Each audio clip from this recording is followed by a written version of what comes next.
ਵਾਲੀਏ ਦੋ ਜਹਾਨ ਲੋਕ ਪ੍ਰਲੋਕ ਵਿੱਚ ਮਦਦ ਕਰਨ ਵਾਲੇ ਸੱਚੇ ਸਾਹਿਬ ਸ੍ਰੀ ਗੁਰੂ ਗ੍ਰੰਥ ਸਾਹਿਬ ਜੀ ਦੀ ਮੁਬਾਰਕ ਹਜ਼ੂਰੀ ਦੇ ਵਿੱਚ ਜੁੜ ਬੈਠੇ ਗੁਰੂ ਪਿਆਰਿਓ, ਪੰਥ ਦੇ ਵਾਲੀ ਸ੍ਰੀ ਗੁਰੂ ਗੋਬਿੰਦ ਸਿੰਘ ਜੀ ਵੱਲੋਂ ਦਿੱਤੀ ਹੋਈ ਮਿੱਠੀ ਅਸੀਸ ਗੁਰੂ ਫਤਿਹ ਦੀ ਸਾਂਝ ਪਾਈਏ ਜੀ। ਵਾਹਿਗੁਰੂ ਜੀ ਕਾ ਖਾਲਸਾ, ਵਾਹਿਗੁਰੂ ਜੀ ਕੀ ਫਤਿਹ। ਸਿੱਖ ਤਵਾਰੀਖ ਦੀ ਚੱਲ ਰਹੀ ਲੜੀਵਾਰ ਵਿਚਾਰ ਦੇ ਮੁਤਾਬਕ ਆਪਾਂ ਬਾਬਾ ਬੰਦਾ ਸਿੰਘ ਬਹਾਦਰ ਸਿੱਖ ਕੌਮ ਦਾ ਪਹਿਲਾ ਬਾਦਸ਼ਾਹ, ਜਿਸ ਨੇ ਇੱਕ ਨਹੀਂ ਅਨੇਕਾਂ ਹੀ ਫੱਟ ਆਪਣੇ ਸਰੀਰ ਉੱਤੇ ਝੱਲੇ, ਆਖਰੀ ਸਾਹ ਤੱਕ ਜਿਸ ਦੀਆਂ ਰਗਾਂ ਦੇ ਵਿੱਚ ਕਲਗੀਧਰ ਪਾਤਸ਼ਾਹ ਜੀ ਦੀ ਦਿੱਤੀ ਹੋਈ ਵਿਚਾਰਧਾਰਾ ਤੇ ਗੁਰੂ ਪੰਥ ਦਾ ਖੂਨ ਵਗਦਾ ਰਿਹਾ, ਵਹਿੰਦਾ ਰਿਹਾ, ਅਤੇ ਜਿਸ ਨੇ ਆਖਰੀ ਸਾਹ ਤੱਕ ਇੱਕੋ ਇੱਕ ਨਿਸ਼ਾਨਾ ਰੱਖਿਆ, ਰਾਜ ਕਰੇਗਾ ਖਾਲਸਾ, ਆਕੀ ਰਹੇ ਨਾ ਕੋਈ।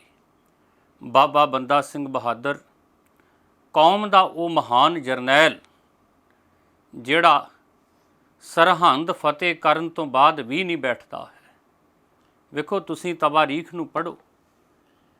ਜਿਹੜਾ ਸੰਨ 1710 ਹੈ ਨਾ, ਸੰਨ 1710 ਦੇ ਵਿੱਚ ਬਾਬਾ ਬੰਦਾ ਸਿੰਘ ਬਹਾਦਰ ਪੰਜਾਬ ਦੇ ਅੰਦਰ ਵੜਦੇ ਆ, ਔਰ ਪੰਜਾਬ ਦੇ ਵਿੱਚ ਵੜ ਕੇ ਜਿੱਥੇ ਸਮਾਣਾ, ਸੰਢੌਰਾ ਵਰਗੇ ਵੱਡੇ ਵੱਡੇ ਸ਼ਹਿਰ ਫਤਿਹ ਕੀਤੇ, ਚੱਪੜ ਚਿੜੀ ਦੇ ਮੈਦਾਨ ਦੇ ਅੰਦਰ ਵਜ਼ੀਰ ਖਾਨ ਨੂੰ ਲੱਕ ਤੋੜਵੀਂ ਹਾਰ ਦੇ ਕੇ ਸਰਹੰਦ ਦੀ ਧਰਤੀ ਦੀ ਇੱਟ ਦੇ ਨਾਲ ਇੱਟ ਖੜਕਾਈ, ਪੰਜਾਬ ਤੋਂ ਬਾਹਰ ਦਿਓਬੰਦ ਤੱਕ ਖਾਲਸੇ ਦੇ ਨਾਮ ਦਾ ਸਿੱਕਾ ਚੱਲਿਆ, ਔਰ ਉਸੇ ਵੇਲੇ ਹੀ ਬਾਬਾ ਬੰਦਾ ਸਿੰਘ ਬਹਾਦਰ ਬਹਿੰਦੇ ਨਹੀਂ ਆ। ਉਹਨਾਂ ਨੇ ਇੱਕ ਤੁਹਈਆ ਕੀਤਾ ਸੀ ਕਿ ਜਿੰਨਾ ਚਿਰ ਤੱਕ ਸਾਹ ਦੇ ਵਿੱਚ ਸਾਹ ਨੇ, ਅਸੀਂ ਇਸ ਧਰਤੀ ਤੋਂ ਜ਼ੁਲਮੀ ਰਾਜ ਦੀ ਜੜ ਜਿਹੜੀ ਏ ਇਹ ਪੁੱਟ ਸੁੱਟਾਂਗੇ।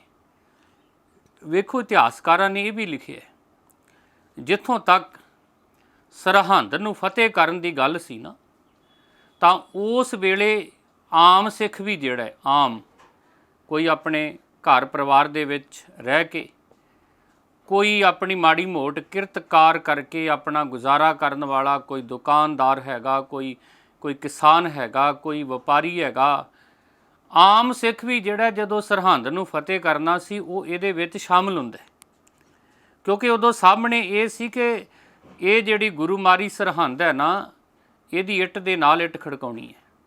ਪਰ ਉਹਦੇ ਤੋਂ ਬਾਅਦ ਜਦੋਂ ਬਾਬਾ ਬੰਦਾ ਸਿੰਘ ਬਹਾਦਰ ਬਾਕੀ ਪੰਜਾਬ ਨੂੰ ਫਤਿਹ ਕਰਨ ਤੁਰਦੇ ਨੇ, ਤਾਂ ਆਮ ਜਿਹੜੇ ਸਰਹੰਦ ਫਤਿਹ ਕਰਨ ਤੋਂ ਬਾਅਦ ਜਿਹੜੇ ਆਮ ਸਿੱਖ ਹੈਗੇ ਸੀ ਉਹ ਆਪੋ ਆਪਣੇ ਕੰਮਾਂ ਕਾਰਾਂ ਦੇ ਵਿੱਚ ਵੀ ਵਾਪਸ ਗਏ। ਕਿਸਾਨ ਜਿਹੜੇ ਸੀ ਉਹਨਾਂ ਨੇ ਆਪਣੀਆਂ ਫਸਲਾਂ ਵੇਖਣੀਆਂ, ਜਿਹੜੇ ਦੁਕਾਨਦਾਰ ਨੇ ਉਹਨਾਂ ਨੇ ਆਪਣੀਆਂ ਹੱਟੀਆਂ ਵੇਖਣੀਆਂ। ਤਾਂ ਉਸ ਵੇਲੇ ਬਾਬਾ ਬੰਦਾ ਸਿੰਘ ਬਹਾਦਰ ਦੀ ਜਿਹੜੀ ਖਾਲਸਾਈ ਫੌਜ ਹੈ ਉਹਦੇ ਵਿੱਚ ਸਿਰਫ ਜੁਝਾਰੂ ਸਿੱਖ ਰਹਿ ਗਏ, ਜਿਨ੍ਹਾਂ ਦਾ ਇੱਕੋ ਇੱਕ ਨਿਸ਼ਾਨਾ ਸੀ ਕਿ ਇਸ ਪੂਰੇ ਖਿੱਤੇ ਦੇ ਵਿੱਚ ਖਾਲਸੇ ਦਾ ਰਾਜ ਜਿਹੜਾ ਉਹਨੂੰ ਅਸੀਂ ਕਾਇਮ ਕਰਨਾ ਹੈ। ਖਾਲਸੀ ਝੰਡਾ ਜਿਹੜਾ ਉਹ ਪੂਰੇ ਖਿੱਤੇ ਦੇ ਵਿੱਚ ਝੁੱਲਣਾ ਚਾਹੀਦਾ ਹੈ। ਜਿਹੜਾ ਗੁਰੂਆਂ ਦਾ ਸੰਕਲਪ ਹੈ, ਬੇਗਮਪੁਰਾ ਸ਼ਹਿਰ ਕੋ ਨਾਉ, ਉਸ ਸੰਕਲਪ ਨੂੰ ਅਸੀਂ ਪੂਰਾ ਕਰਨਾ ਹੈ। ਤਾਂ ਉਹ ਜਿਹੜੇ ਜੁਝਾਰੂ ਸਿੱਖ ਨੇ ਉਹਨਾਂ ਦੇ ਸਿਰ ਬਸਿਰ ਖਾਲਸਾਈ ਫੌਜਾਂ ਉਹਨਾਂ ਨੂੰ ਕਿਹਾ ਗਿਆ, ਉਹਨਾਂ ਨੂੰ ਨਾਲ ਲੈ ਕੇ ਬਾਬਾ ਬੰਦਾ ਸਿੰਘ ਬਹਾਦਰ ਜਿਹੜੇ ਨੇ ਉਹ ਫਿਰ ਦੁਆਬੇ ਦੇ ਵਿੱਚ ਹੁੰਦੇ ਨੇ, ਹੁਸ਼ਿਆਰਪੁਰ ਇਹਨੂੰ ਫਤਿਹ ਕੀਤਾ ਜਾਂਦਾ ਹੈ। ਹੁਸ਼ਿਆਰਪੁਰ ਤੋਂ ਬਾਅਦ ਬਿਸਤ ਦੁਆਬ ਦਾ ਇਲਾਕਾ ਇਹ ਖਾਲਸਾਈ ਫੌਜਾਂ ਵੱਲੋਂ ਫਤਿਹ ਹੁੰਦਾ ਹੈ। ਬਟਾਲਾ, ਬਿਆਸ ਦਰਿਆ ਪਾਰ ਕਰਕੇ ਬਟਾਲਾ ਆ ਜਾਂਦਾ ਹੈ। ਬਟਾਲਾ ਜਿਹੜਾ ਇਹ ਉਸ ਵੇਲੇ ਮੁਸਲਮਾਨਾਂ ਦਾ ਗੜ੍ਹ ਸੀ। ਇੱਥੋਂ ਦਾ ਵਲੀ ਸ਼ੇਖ ਉਲ ਹਿੰਦ ਇਹ ਵੱਡਾ ਧਾਰਮਿਕ ਆਗੂ ਹੈ। ਜਦੋਂ ਖਾਲਸਾਈ ਫੌਜਾਂ ਬਟਾਲੇ 'ਤੇ ਜਾ ਪਈਆਂ ਤਾਂ ਜਿਹੜਾ ਸ਼ੇਖ ਉਲ ਹਿੰਦ ਹੈ ਇਹ ਸਿੰਘਾਂ ਦਾ ਟਾਕਰਾ ਕਰਨ ਦੇ ਲਈ ਬਾਹਰ ਨਿਕਲਦਾ, ਪਰ ਪਹਿਲੇ ਹੱਲੇ ਦੇ ਵਿੱਚ ਹੀ ਇਹ ਮਾਰਿਆ ਗਿਆ। ਬਟਾਲੇ ਦੇ ਵਿੱਚ ਬਾਬਾ ਬੰਦਾ ਸਿੰਘ ਬਹਾਦਰ ਦੀ ਫਤਿਹ ਹੁੰਦੀ ਹੈ। ਬਟਾਲੇ ਤੋਂ ਕਲਾਨੌਰ ਜਿਹੜਾ ਇਹ ਮੁਗਲਿਆ ਸਲਤਨਤ ਦਾ ਇੱਕ ਬਹੁਤ ਵੱਡਾ ਸ਼ਹਿਰ ਸੀ। ਇਹ ਕਿਹਾ ਜਾਂਦਾ ਸੀ ਕਿ ਜਿਹੜਾ ਬੰਦਾ ਲਾਹੌਰ ਨਹੀਂ ਗਿਆ ਉਹਨੇ ਕਲਾਨੌਰ ਦੇਖ ਲਿਆ, ਤੇ ਇੱਕੋ ਹੀ ਗੱਲ ਹੈ। ਵੱਡੇ ਵੱਡੇ ਇਹਨਾਂ ਦੇ ਸ਼ਹਿਨਸ਼ਾਹਾਂ ਦੀ ਜਿਹੜੀ ਤਾਸ਼ਪੋਸ਼ੀ ਹੈ ਉਹ ਕਲਾਨੌਰ ਦੀ ਧਰਤੀ 'ਤੇ ਵੀ ਹੁੰਦੀ ਹੈ। ਤੋ ਕਲਾਨੌਰ ਇਹਨਾਂ ਦਾ ਇੱਕ ਬੜਾ ਵੱਡਾ ਸ਼ਹਿਰ ਹੈ ਅਤੇ ਬਾਬਾ ਬੰਦਾ ਸਿੰਘ ਬਹਾਦਰ ਦੀ ਅਗਵਾਈ ਦੇ ਵਿੱਚ ਜੂਨ ਦੇ ਪਹਿਲੇ ਹਫ਼ਤੇ ਹੀ, ਜੂਨ 1710 ਤਵਾਰੀਖ, ਬਾਬਾ ਬੰਦਾ ਸਿੰਘ ਬਹਾਦਰ ਹੋਣੀ ਜਿਹੜੇ ਨੇ ਉਹ ਕਲਾਨੌਰ ਨੂੰ ਫਤਿਹ ਕਰ ਲੈਂਦੇ ਨੇ। ਫਿਰ ਕਲਾਨੌਰ ਤੋਂ ਅੱਗੇ ਡੇਰਾ ਬਾਬਾ ਨਾਨਕ, ਧੰਨ ਗੁਰੂ ਨਾਨਕ ਪਾਤਸ਼ਾਹ ਜੀ ਦਾ ਮੁਬਾਰਕ ਅਸਥਾਨ, ਉੱਥੇ ਜਾ ਕੇ ਬਾਬਾ ਬੰਦਾ ਸਿੰਘ ਬਹਾਦਰ ਨਤਮਸਤਕ ਹੋਏ, ਭੇਟਾਵਾਂ ਚੜ੍ਹਾਈਆਂ ਅਤੇ ਗੁਰੂ ਨਾਨਕ ਪਾਤਸ਼ਾਹ ਜੀ ਦਾ ਆਸ਼ੀਰਵਾਦ ਪ੍ਰਾਪਤ ਕੀਤਾ। ਫਿਰ ਇੱਥੋਂ ਸ਼੍ਰੀ ਅੰਮ੍ਰਿਤਸਰ ਸਾਹਿਬ ਗਏ। ਅੰਮ੍ਰਿਤਸਰ ਸਾਹਿਬ ਜੀ ਦੇ ਖੁੱਲ੍ਹੇ ਦਰਸ਼ਨ ਦੀਦਾਰੇ ਹੁੰਦੇ ਨੇ ਅਤੇ ਤਵਾਰੀਖ ਆਖਦੀ ਹੈ ਕਿ ਗੁਰੂ ਨਗਰੀ ਸ੍ਰੀ ਅੰਮ੍ਰਿਤਸਰ ਦੇ ਵਿੱਚ ਜਾ ਕੇ ਬਾਬਾ ਬੰਦਾ ਸਿੰਘ ਬਹਾਦਰ ਨੇ ਪੱਲੂ ਫੇਰਿਆ ਸੀ। ਪੱਲੂ ਫੇਰਨ ਦਾ ਮਤਲਬ ਹੁੰਦਾ ਹੋਕਾ ਦੇਣਾ। ਉਹਨਾਂ ਨੇ ਹੋਕਾ ਦਿੱਤਾ ਸੀ ਕਿ ਮਾਝੇ ਦੇ ਨੌਜਵਾਨ ਵੱਧ ਤੋਂ ਵੱਧ ਗਿਣਤੀ ਦੇ ਵਿੱਚ ਖੰਡੇ ਬਾਟੇ ਦੀ ਪੌਲ ਲੈਣ, ਭਾਵ ਅੰਮ੍ਰਿਤ ਛਕਣ। ਵੇਖੋ ਉਹਨਾਂ ਵੇਲਿਆਂ ਦੇ ਵਿੱਚ ਨਾ ਖਾਲਸਾਈ ਫੌਜਾਂ ਦੇ ਵਿੱਚ ਜਿਹਨੇ ਸ਼ਾਮਲ ਹੋਣਾ ਹੈ, ਖਾਲਸਾਈ ਫੌਜਾਂ ਦੇ ਵਿੱਚ ਉਹੀ ਜੁਝਾਰੂ ਸ਼ਾਮਲ ਹੁੰਦੇ ਸੀ, ਉਹੀ ਸੀਸ ਆਪਣਾ ਤਲੀ ਦੇ ਉੱਤੇ ਰੱਖਦੇ ਸੀ ਜਿਹੜੇ ਖੰਡੇ ਬਾਟੇ ਦੀ ਪੌਲ ਲੈਂਦੇ ਸੀ, ਅੰਮ੍ਰਿਤ ਦੀ ਦਾਤ ਪ੍ਰਾਪਤ ਕਰਦੇ ਸੀ। ਜੋ ਗੁਰੂ ਸਾਹਿਬ ਜੀ ਨੇ ਸੰਕਲਪ ਕੀਤਾ ਸੀ ਨਾ, ਖਾਲਸਾ ਅਕਾਲ ਪੁਰਖ ਕੀ ਫੌਜ ਪ੍ਰਗਟਿਓ ਖਾਲਸਾ ਪਰਮਾਤਮ ਕੀ ਮੌਜ, ਕਿ ਖਾਲਸਾ ਤੇ ਰੱਬ ਗੁਰੂ ਅਕਾਲ ਪੁਰਖ ਦੀ ਫੌਜ ਹੈ, ਇਹ ਤੇ ਉਹਦੀ ਮੌਜ ਦੇ ਵਿੱਚੋਂ ਪੈਦਾ ਹੋਇਆ ਹੈ। ਤਾਂ ਬਾਬਾ ਬੰਦਾ ਸਿੰਘ ਬਹਾਦਰ ਨੇ ਗੁਰੂ ਸਾਹਿਬ ਜੀ ਦੇ ਸੰਕਲਪ ਨੂੰ ਅੱਗੇ ਵਧਾਉਂਦਿਆਂ ਅੰਮ੍ਰਿਤਸਰ ਦੇ ਵਿੱਚ ਪੱਲੂ ਫੇਰਿਆ ਕਿ ਮਾਝੇ ਦੇ ਬਹਾਦਰ ਨੌਜਵਾਨੋ, ਖਾਲਸਾਈ ਫੌਜਾਂ ਦੇ ਵਿੱਚ ਸ਼ਾਮਲ ਹੋਵੋ, ਜ਼ਿਆਦਾ ਤੋਂ ਜ਼ਿਆਦਾ ਖੰਡੇ ਬਾਟੇ ਦੀ ਪੌਲ ਛਕੋ, ਅੰਮ੍ਰਿਤ ਦੀ ਪੌਲ ਛਕੋ ਅਤੇ ਖੰਡੇ ਬਾਟੇ ਦੀ ਪੌਲ ਛਕ ਕੇ ਗੁਰੂ ਵਾਲੇ ਬਣ ਕੇ ਆਪਣੇ ਗੁਰੂ ਦੇ ਲਈ, ਮਜ਼ਲੂਮਾਂ ਦੇ ਲਈ, ਹੱਕ ਦੇ ਲਈ, ਸੱਚ ਦੇ ਲਈ ਤੁਸੀਂ ਲੜਨਾ ਸਿੱਖੋ।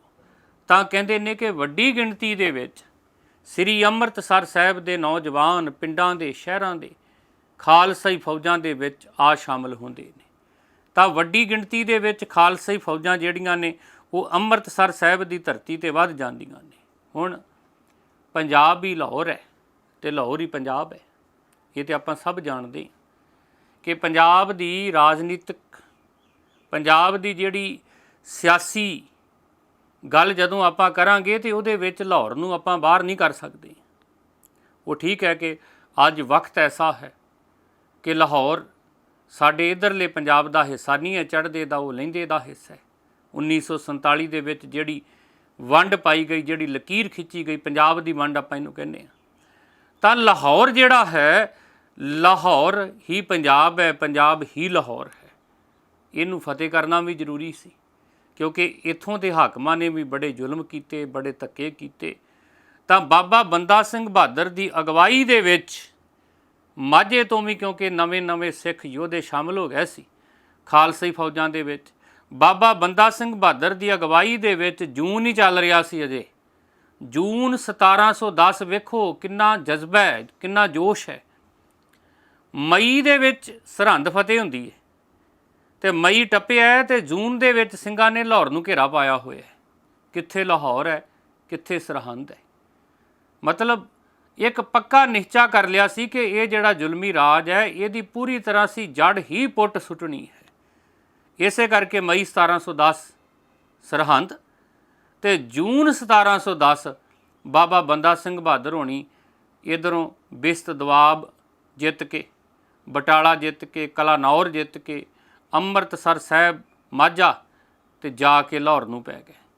ਲਾਹੌਰ ਦੇ ਵਿੱਚ ਜਿਹੜਾ ਹੈਗਾ ਉਸ ਵੇਲੇ ਸੀ ਸੈਯਦ ਇਸਲਾਮ ਖਾਂ। ਇਤਿਹਾਸਕਾਰਾਂ ਨੇ ਇਹਨੂੰ ਅਸਲਮ ਖਾਨ ਵੀ ਲਿਖਿਆ ਹੈ।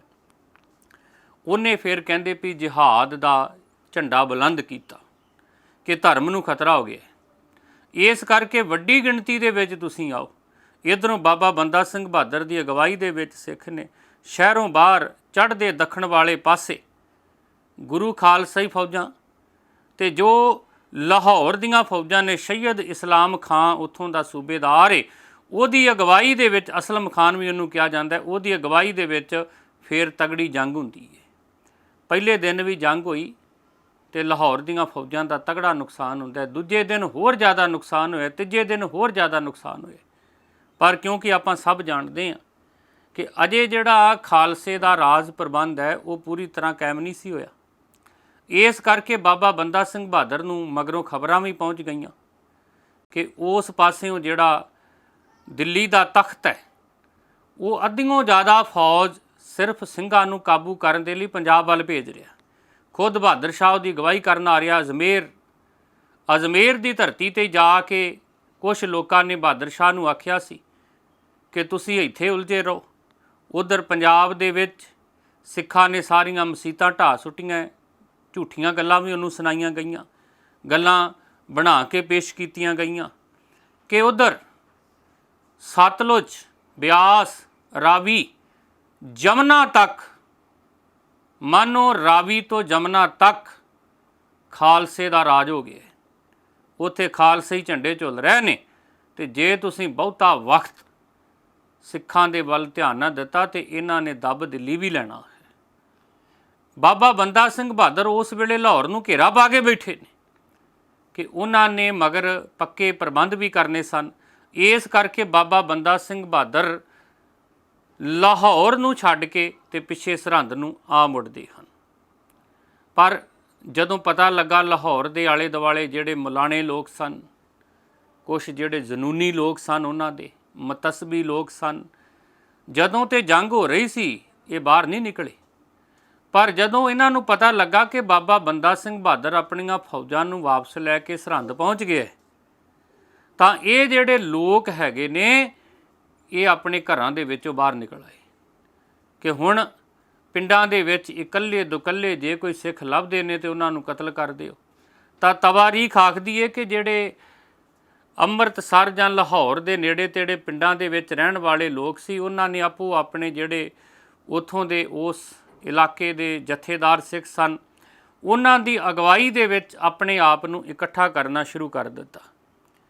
ਸਿੱਖਾਂ ਨੇ ਵੀ ਆਪਣੇ ਆਪ ਨੂੰ ਸੰਗਠਿਤ ਕੀਤਾ ਤੇ ਤਿੰਨ ਥਾਵਾਂ ਦੇ ਉੱਤੇ ਫਿਰ ਆਮ ਸਿੱਖ ਆਏ ਜਿਹੜੇ ਇਹ ਕੋਈ ਬਾਬਾ ਬੰਦਾ ਸਿੰਘ ਬਹਾਦਰ ਦੀਆਂ ਫੌਜਾਂ ਵੀ ਨਹੀਂ ਸਨ, ਇਹ ਨਵੇਂ ਸਜੇ ਹੋਏ ਸਿੰਘ ਸਨ। पर उन्हां दे अंदर जज्बा उही सी जिहड़ा साडे गुरु ने दिता है। वो किहड़ा जज्बा है? चूंकार अज हमा हीलते दर गुजस्त, हलाल यस्त बुरदन बाह शमशीर दस्त।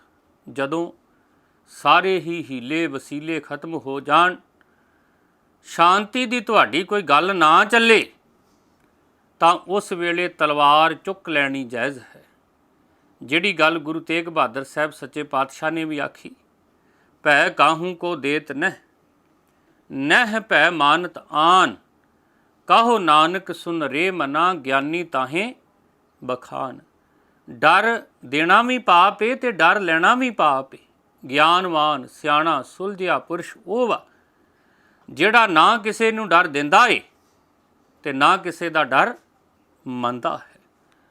ਤਾਂ ਬਾਬਾ ਬੰਦਾ ਸਿੰਘ ਬਹਾਦਰ ਤੇ ਭਾਵੇਂ ਚਲੇ ਗਏ ਨੇ, ਪਰ ਜਿਹੜੇ ਪਿੰਡਾਂ ਦੇ ਵਿੱਚ ਸਿੰਘ ਸਜੇ ਲੋਕ ਸਨ ਇਹਨਾਂ ਨੇ ਆਪੋ ਆਪਣੇ ਜਥੇਦਾਰਾਂ ਦੀ ਅਗਵਾਈ ਦੇ ਵਿੱਚ ਆਪਣੇ ਆਪ ਨੂੰ ਸੰਗਠਿਤ ਕੀਤਾ ਕਿ ਇਹ ਜੋ ਲਾਹੌਰ ਦਾ ਸੂਬੇਦਾਰ ਏ ਜਾਂ ਜਿਹੜੇ ਹੋਰ ਜਿਨ੍ਹਾਂ ਨੂੰ ਕੋਈ ਨਹੀਂ ਸੀ ਪੁੱਛਦਾ ਉਹਨਾਂ ਨੇ ਵੇਖਿਆ ਕਿ ਉਹ ਤਾਂ ਸਰਹੰਦ ਪਹੁੰਚ ਗਿਆ ਤੇ ਹੁਣ ਪਿੰਡਾਂ ਦੇ ਵਿੱਚੋਂ ਲੱਭ ਕੇ ਸਿੱਖਾਂ ਨੂੰ ਮਾਰ ਦੇਵਾਂਗੇ ਆਪਾਂ, ਤਾਂ ਉਹ ਜਿਹੜੇ ਲੋਕ ਨੇ ਇਹਨਾਂ ਨੂੰ ਮੂੰਹ ਤੋੜ ਜਵਾਬ ਦੇਣਾ ਜ਼ਰੂਰੀ ਹੈ। ਤਾਂ ਜਿਹੜੇ ਮਾਝੇ ਦੇ ਸਿੱਖ ਸਨ ਇਹਨਾਂ ਨੇ ਆਪਣੇ ਆਪ ਨੂੰ ਤਿਆਰ ਕਰ ਲਿਆ ਹੈ। ਸਾਡੇ ਇਤਿਹਾਸ ਦੇ ਵਿੱਚ ਲਿਖਿਆ ਹੈ ਕਿ ਕਿਲ੍ਹਾ ਭਗਵੰਤ ਰਾਏ ਇੱਕ ਹਵੇਲੀ, ਇੱਥੇ ਵੀ ਮੁੱਠ ਭੇੜ ਹੁੰਦੀ ਹੈ ਮਾਝੇ ਦੇ ਸਿੱਖਾਂ ਦੀ। ਉਹਦੇ ਤੋਂ ਬਾਅਦ ਚਮਿਆਰੀ ਦੇ ਲਾਗੇ ਕੋਟਲਾ ਬੇਗਮ, ਉੱਥੇ ਵੀ ਸਿੱਖਾਂ ਨੇ ਤਗੜੀ ਟੱਕਰ ਲਾਹੌਰ ਦੀ ਫੌਜ ਨੂੰ ਦਿੱਤੀ ਹੈ ਤੇ ਜਿੱਤ ਪ੍ਰਾਪਤ ਕੀਤੀ ਹੈ।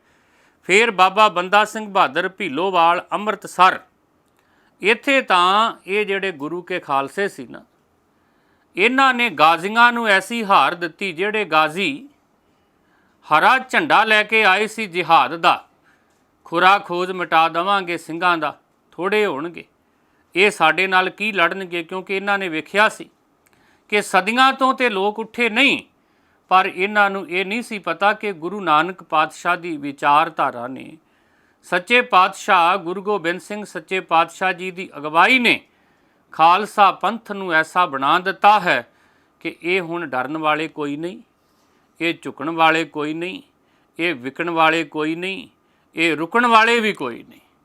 ਨਾ ਝੁਕਣਗੇ, ਨਾ ਵਿਕਣਗੇ, ਨਾ ਰੁਕਣਗੇ। ਇਹ ਆਪਣੇ ਗੁਰੂ ਦੇ ਉੱਤੇ ਭਰੋਸਾ ਰੱਖਣ ਵਾਲੇ ਨੇ। ਇਹ ਸਮਰੱਥ ਗੁਰੂ ਦੇ ਉੱਤੇ ਭਰੋਸਾ ਰੱਖਦੇ ਨੇ, ਗੁਰੂ ਗ੍ਰੰਥ ਸਾਹਿਬ ਸੱਚੇ ਪਾਤਸ਼ਾਹ ਦੇ। ਤਾਂ ਉਹਨਾਂ ਨੇ ਇਹ ਸਮਝਿਆ ਸੀ ਕਿ ਇਹਨਾਂ ਨੂੰ ਮਾਰਨਾ ਬੜਾ ਸੌਖਾ ਹੈ। ਵੇਖੋ ਤਵਾਰੀਖ ਚੇਤੇ ਵਿੱਚ ਰੱਖਣ ਵਾਲੀ ਹੈ ਕਿ ਸਿਰਫ ਮਾਝੇ ਦੇ ਪਿੰਡਾਂ ਦੇ ਰਹਿਣ ਵਾਲੇ ਜਿਹੜੇ ਆਮ ਲੋਕ ਸਿੱਖ ਸਜੇ ਨੇ, ਆਮ ਲੋਕ ਹੀ ਲੜਦੇ ਪਏ ਨੇ ਲਾਹੌਰ ਦੀਆਂ ਫੌਜਾਂ ਦੇ ਨਾਲ। ਤੇ ਸਿਰਫ ਫੌਜਾਂ ਦੇ ਨਾਲ ਹੀ ਨਹੀਂ, ਜਿਹੜੇ ਜਿਹਾਦ ਦਾ ਝੰਡਾ ਲੈ ਕੇ ਹੋਰ ਜਨਤਾ ਨੂੰ ਇਕੱਠਾ ਕੀਤਾ ਗਿਆ ਸੀ ਔਰ ਉਹਨਾਂ ਨੂੰ ਲਾਲਚ ਦਿੱਤਾ ਗਿਆ ਸੀ ਵੀ ਇਹਨਾਂ ਨੂੰ ਮਾਰ ਦੇਣਾ, ਇਹਨਾਂ ਦੇ ਘਰ ਘਾਟ ਬੜੀ ਆਸਾਨੀ ਦੇ ਨਾਲ ਆਪਾਂ ਲੁੱਟ ਪੁੱਟ ਲਵਾਂਗੇ, ਜਿਵੇਂ ਉਹਨਾਂ ਦੀ ਆਦਤ ਸੀ ਪਹਿਲਾਂ। ਪਰ ਅੱਗਿਓਂ ਜਦੋਂ ਸਿੰਘਾਂ ਨੇ ਤਗੜੇ ਹੱਥ ਦਿਖਾਏ ਤਾਂ ਇਹਨਾਂ ਗਾਜ਼ੀਆਂ ਨੂੰ ਵਾਪਸ ਲਾਹੌਰ ਨੂੰ ਭੱਜਣਾ ਪੈ ਗਿਆ। ਤੇ ਕਹਿੰਦੇ ਜਦੋਂ ਭੀਲੋਵਾਲ ਦੀ ਲੜਾਈ ਦੇ ਵਿੱਚੋਂ ਇਹ ਹਾਰ ਕੇ ਵਾਪਸ ਜਾਂਦੇ ਨੇ ਤਾਂ ਅੱਗਿਓਂ ਲਾਹੌਰ ਦੇ ਲੋਕਾਂ ਨੇ ਬੜੇ ਮਖੌਲ ਕੀਤੇ। ਉਹ ਗਾਜ਼ੀਓ, ਆਪਣੇ ਜਿਹਾਦ ਦਾ ਝੰਡਾ ਕਿੱਥੇ ਛੱਡ ਆਏ ਹੋ? ਮੂੰਹ ਤੁਹਾਡੇ ਉਤਰੇ ਪਏ ਨੇ। ਬੜੇ ਐਸੇ ਸਨ ਜਿਹੜੇ ਜੰਗ ਵਿੱਚ ਗਏ ਸਨ ਪਰ ਵਾਪਸ ਕੋਈ ਨਹੀਂ ਸੀ ਮੁੜੇ, ਜਿਉਂਦੇ ਨਹੀਂ ਸੀ ਮੁੜੇ। ਉਹਨਾਂ ਦੀਆਂ ਜਿਹੜੀਆਂ ਬੇਗਮਾਂ ਸਨ, ਉਹਨਾਂ ਨੇ ਤਾਨੇ ਦਿੱਤੇ ਕਿ ਮੂੰਹ ਚੁੱਕ ਕੇ ਤੁਸੀਂ ਗੁਰੂ ਖਾਲਸੇ ਦੇ ਨਾਲ ਪੰਗਾ ਲੈਣ ਚਲੇ ਗਏ, ਸਾਡੇ ਖਾਵਿਦ ਕਿੱਥੇ ਨੇ? ਉਹ ਵੀ ਲੈ ਕੇ ਆਓ। ਤੁਸੀਂ ਕਿਉਂ ਜਿਉਂਦੇ ਆ ਗਏ? ਜਾਂ ਤੇ ਤੁਸੀਂ ਵੀ ਉੱਥੇ ਮਰ ਮਿਟ ਜਾਂਦੇ ਤਾਂ ਅਸੀਂ ਮੰਨਦੇ ਕਿ ਬੜੇ ਬਹਾਦਰ ਹੋ। ਆਮ ਸਿੱਖਾਂ ਦੇ ਕੋਲੋਂ ਕੁੱਟ ਖਾ ਕੇ ਲਾਹੌਰ ਦੀ ਧਰਤੀ ਤੇ ਵਾਪਸ ਕਿਹੜਾ ਮੂੰਹ ਲੈ ਕੇ ਤੁਸੀਂ ਆ ਮੁੜੇ ਹੋ? ਕਿਹੜਾ ਮੂੰਹ ਲੈ ਕੇ ਲਾਹੌਰ ਦੀ ਧਰਤੀ ਤੇ ਆ ਗਏ ਹੋ ਤੁਸੀਂ? ਬੜੇ ਬੜੇ ਤਾਨੇ, ਬੜੇ ਬੜੇ ਮਿਹਣੇ ਮਾਰੇ। ਤੇ ਲੋਕਾਂ ਨੇ ਵੀ ਆਖਿਆ ਕਿ ਤੁਸੀਂ ਕੀ ਲੜਨਾ ਸੀ ਸਿੱਖਾਂ ਦੇ ਨਾਲ? ਉਹ ਤੇ ਉਹ ਲੋਕ ਨੇ ਜਿਨ੍ਹਾਂ ਨੇ ਆਪਣੇ ਸੀਸ ਤਲੀ ਦੇ ਉੱਤੇ ਰੱਖੇ ਹੋਏ ਨੇ, ਆਪਣੇ ਗੁਰੂ ਸਮਰੱਥ ਦੇ ਆਸਰੇ ਤੇ ਲੜਦੇ ਪਏ ਨੇ। ਤੁਸੀਂ ਆਪਣੀ ਆਦਤ ਦੇ ਮੁਤਾਬਕ ਸਮਝਿਆ ਕਿ ਦਬ ਲਵਾਂਗੇ, ਪਰ ਇੱਦਾਂ ਨਹੀਂ ਸੀ ਹੋ ਸਕਦਾ। ਇਹ ਤੇ ਉਹ ਜਿਵੇਂ ਪੰਜਾਬੀ ਦੇ ਵਿੱਚ ਕਹਾਵਤ ਹੈ ਨਾ ਕਿ ਕੋਈ ਹਦਵਾਣੇ ਦੇ ਭੁਲੇਖੇ ਪੱਥਰ ਨੂੰ ਮੂੰਹ ਮਾਰ ਲਵੇ ਤਾਂ ਮੂੰਹ ਵੱਜਦਾ। ਜਿਹੜੇ ਮਾਝੇ ਦੇ ਪਿੰਡਾਂ ਦੇ ਵਿੱਚ ਰਹਿਣ ਵਾਲੇ ਆਮ ਸਿੱਖ ਸਨ, ਉਹਨਾਂ ਨੂੰ ਦੱਬਣ ਦੇ ਵਾਸਤੇ ਜਦੋਂ ਲਾਹੌਰ ਤੇ ਆਜ਼ਾਦੀ ਲੋਕ ਜਾਂਦੇ ਤੇ 3 ਥਾਵਾਂ ਤੋਂ ਲੱਕ ਤੋੜ ਵੀ ਹਾਰ ਖਾ ਕੇ ਪਿੱਛੇ ਨੂੰ ਭੱਜੇ, ਪਿੱਛੇ ਲਾਹੌਰ ਦੇ ਵਿੱਚ ਵੜੇ ਤਾਂ ਇਹ ਮੂੰਹ ਦਿਖਾਉਣ ਜੋਗੇ ਨਹੀਂ ਨੇ। ਲੋਕ ਤਾਨੇ ਮਾਰ ਰਹੇ ਨੇ, ਮਿਹਣੇ ਮਾਰ ਰਹੇ ਨੇ। ਜਿਨ੍ਹਾਂ ਦੇ ਖਾਵਿਦ ਮਾਰੇ ਗਏ ਉਹ ਇਹਨਾਂ ਨੂੰ ਪੁੱਛ ਰਹੇ ਨੇ ਕਿੱਥੇ ਛੱਡ ਆਏ ਹੋ? ਤਾਂ ਇਹ ਤਾਂ ਉਹ ਗੱਲ ਬਣ ਗਈ ਸੀ ਕਿ ਇਹਨਾਂ ਨੇ ਖਰਬੂਜੇ ਦੇ ਭੁਲੇਖੇ ਪੱਥਰ ਨੂੰ ਮੂੰਹ ਮਾਰ ਲਿਆ ਸੀ, ਪਰ ਪੱਥਰ ਨੇ ਅੱਗੇ ਮੂੰਹ ਭੰਨ ਕੇ ਰੱਖ ਦਿੱਤਾ।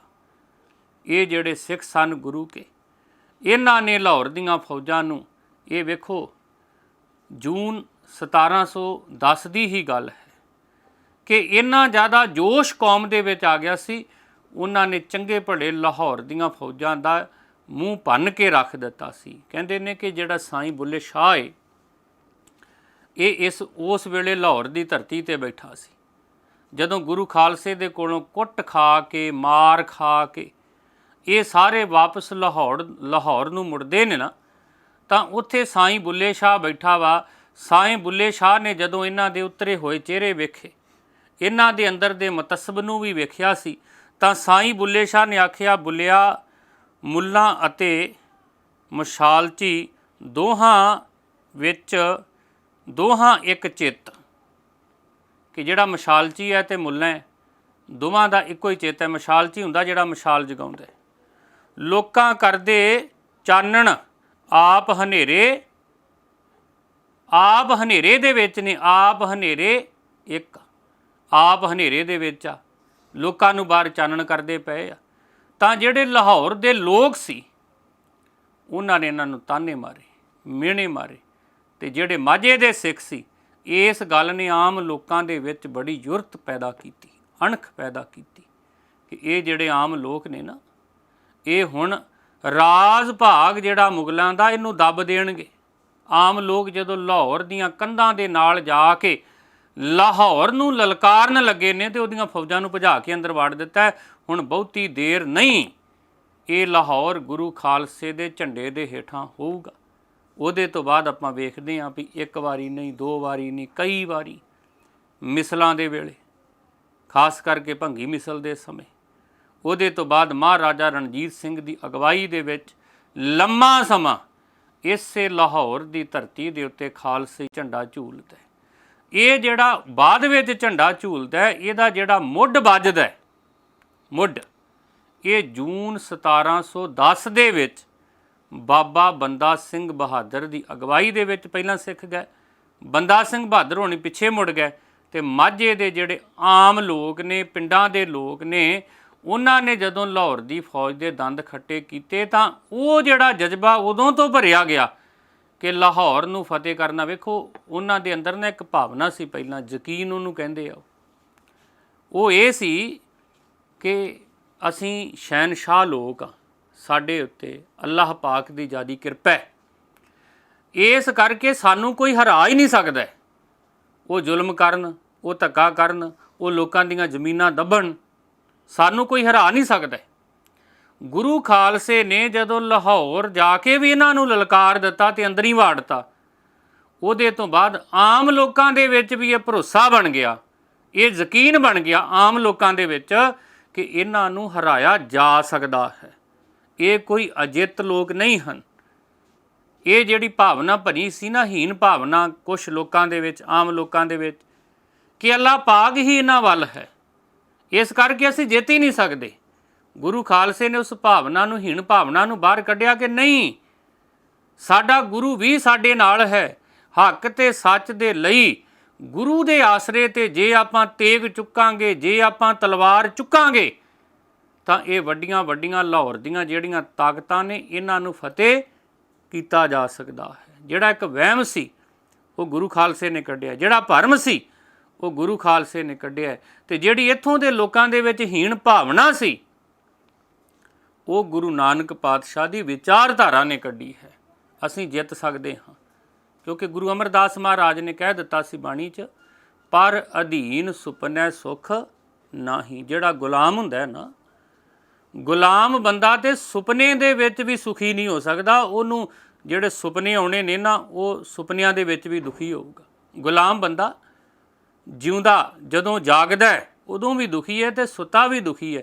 ਇਸੇ ਗੁਲਾਮੀ ਨੂੰ ਗਲੋਂ ਲਾਹੁਣ ਦੇ ਵਾਸਤੇ ਬਾਬਾ ਬੰਦਾ ਸਿੰਘ ਬਹਾਦਰ ਦੀ ਅਗਵਾਈ ਦੇ ਵਿੱਚ ਗੁਰੂ ਖਾਲਸਾ ਪੰਜਾਬ ਦੇ ਵਿੱਚ ਡਟਿਆ ਹੋਇਆ ਹੈ। ਕਿਵੇਂ ਫਿਰ ਰਾਹੋਂ ਦੀ ਧਰਤੀ 'ਤੇ ਜੰਗ ਹੁੰਦੀ ਹੈ, ਕਿਵੇਂ ਸਰਹੰਦ ਤੋਂ ਗੁਰੂ ਖਾਲਸੇ ਨੂੰ ਪਿੱਛੇ ਹਟਣਾ ਪੈਂਦਾ, ਇਹ ਸਾਰੀਆਂ ਵਿਚਾਰਾਂ ਅਗਲੇ ਦੀਵਾਨ ਵਿੱਚ ਕਰਾਂਗੇ। ਸਾਹਿਬ ਕਿਰਪਾ ਕਰਨ, ਗੁਰੂ ਕਾ ਇਤਿਹਾਸ ਸਾਡੀ ਜ਼ਿੰਦਗੀ ਦਾ ਸ਼ਿੰਗਾਰ ਬਣੇ। ਗੁਰੂ ਸਾਹਿਬ ਜੀ ਦੀ ਬਾਣੀ ਨੂੰ ਹਿਰਦੇ ਦੇ ਵਿੱਚ ਰੱਖ ਕੇ ਖਾਲਸਾਈ ਸੋਚ ਦੇ ਮੁਤਾਬਕ ਆਪਣੇ ਜੀਵਨ ਨੂੰ ਜੀਵੀਏ ਜੀ। ਭੁੱਲ ਗਲਤੀ ਦੀ ਮਾਫੀ। ਵਾਹਿਗੁਰੂ ਜੀ ਕਾ ਖਾਲਸਾ, ਵਾਹਿਗੁਰੂ ਜੀ ਕੀ ਫਤਿਹ।